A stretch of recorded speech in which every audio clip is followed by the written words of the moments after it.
જીવનમાં આપણે કેટલાય સંબંધો બનાવીએ છીએ, પણ એમાં એક સવાલ હંમેશા મનમાં રહે છે કે કોણ સાચે જ આપણું છે અને કોણ પારખું.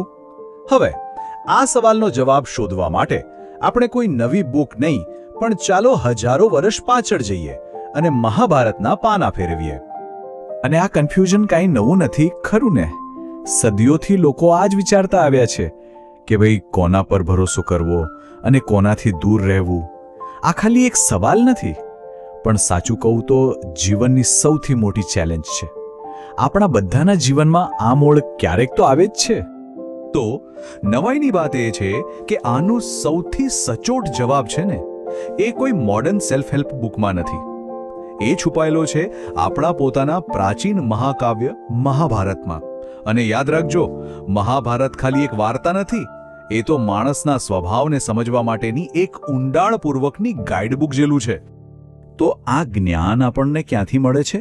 એ મળે છે મહાભારતના શાંતિ પર્વમાંથી. જરા વિચારો, કુરુક્ષેત્રનું ભયંકર યુદ્ધ પૂરું થઈ ગયું છે. ભીષ્મ પિતામહ બાણશૈયા પર છે અને યુધિષ્ઠિરને રાજધર્મ અને જીવનના પાઠ શીખવી રહ્યા છે. આપણે એ જ અદ્ભુત સંવાદનો એક નાનકડો ભાગ જોવાના છીએ. તો સવાલ એ છે કે આ પ્રાચીન જ્ઞાન શરૂ ક્યાંથી થાય છે? અને મજાની વાત એ છે કે એની શરૂઆત જ સૌથી અઘરા કામથી થાય છે. અને એ કામ છે એવા લોકોને ઓળખવાનું જે મિત્ર બનીને ફરે છે પણ અંદરથી કંઈક બીજું જ હોય છે. મહાભારત આ વાતને કેટલી સીધી અને સચોટ રીતે કહે છે, જુઓ. આ શ્લોક આપણને દેખાવના છળથી સાવધાન કરે છે.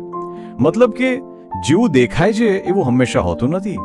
અને બસ આ જ ભ્રમ સંબંધોમાં બધી ગૂંચવણ ઊભી કરે છે. તો પછી આવા છુપા દુશ્મનને ઓળખવા કઈ રીતે? મહાભારત કહે છે એમની વાતો સાંભળો. એકદમ મધ જેવી મીઠી લાગે છે, પણ અહીંયા જ સાવધાન રહેવાનું છે, કારણ કે એ જ સમયે એમના દિલમાં તો અણીદાર અસ્ત્ર જેવી ધાર હોય છે, જે બસ સાચા સમયની રાહ જોતી હોય છે. સારું, તો આ તો થઈ ચેતવણીની વાત, પણ ડરવાની જરૂર નથી, કારણ કે સિક્કાની બીજી બાજુ પણ છે. મહાભારત આપણને એ પણ શીખવે છે કે એક સાચો મિત્ર, એક અસલી સાથી કેવો હોય છે. અને અહીંયા વાત એકદમ ક્લિયર છે. સાચો મિત્ર એ છે જેના શબ્દો અને કામમાં કોઈ ફરક ન હોય. એની મિત્રતા પાછળ કોઈ સ્વાર્થ કે ફાયદો નથી હોતો. હોય છે તો બસ શુદ્ધ સ્નેહ, જેને પ્રીતિ કહેવાય છે. અને આ જે પ્રેમ છે ને, એ એમના વર્તનમાં સાફ સાફ દેખાઈ આવે છે. અને ખબર છે, આપણી ભાષામાં આના માટે એક બહુ જ સુંદર શબ્દ છે, સુહૃદ. સુહૃદ એટલે કે સારા હૃદયવાળો. સુહૃદ એ વ્યક્તિ છે જેનું દિલ સાફ છે, જે કોઈ પણ સ્વાર્થ વગર આપણું સારું ઈચ્છે છે. આ તો સાચું કહું તો મિત્રતાથી પણ એક સ્ટેપ આગળનો સંબંધ છે. તો હવે આપણી સામે બે ચિત્રો છે. એક તરફ મિત્ર, બીજી તરફ શત્રુ. પણ આ બંનેને ચોક્કસપણે પારખવા માટે મહાભારત આપણને એક ફાઇનલ ટેસ્ટ, એક અચૂક કસોટી આપે છે. એ ટેસ્ટ શું છે એ સમજવા પહેલા એક વાત યાદ રાખવી પડશે.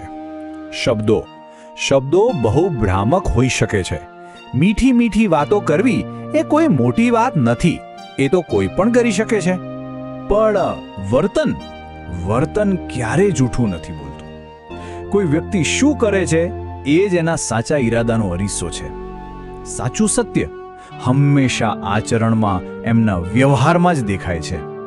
હવે કદાચ એવો વિચાર આવતો હશે કે યાર, આ તો હજારો વર્ષ જૂની વાતો છે, આજના સોશિયલ મીડિયાના જમાનામાં આ બધું કામ લાગશે?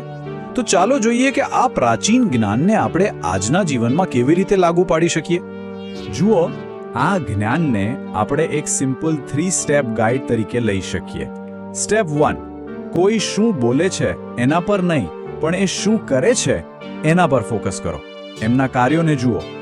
સ્ટેપ 2, એમના કાર્યો પાછળનો હેતુ સમજવાની કોશિશ કરો. શું એ ખરેખર કાળજીમાંથી લાવે છે કે પછી કોઈ સ્વાર્થ છુપાયેલો છે? અને સ્ટેપ 3, કોઈ એક જ ઘટના પરથી નિર્ણય ના લો. સમય જતાં એમના વર્તનની જે પેટર્ન બને છે એના પર વિશ્વાસ કરો. અને અંતે આ આખી વાતચીતનો સાર શું છે?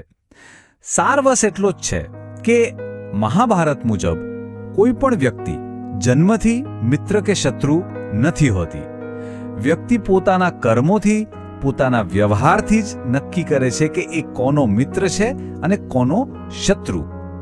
તો હવે એક છેલ્લો સવાલ જે આપણે સૌએ પોતાની જાતને પૂછવાનો છે.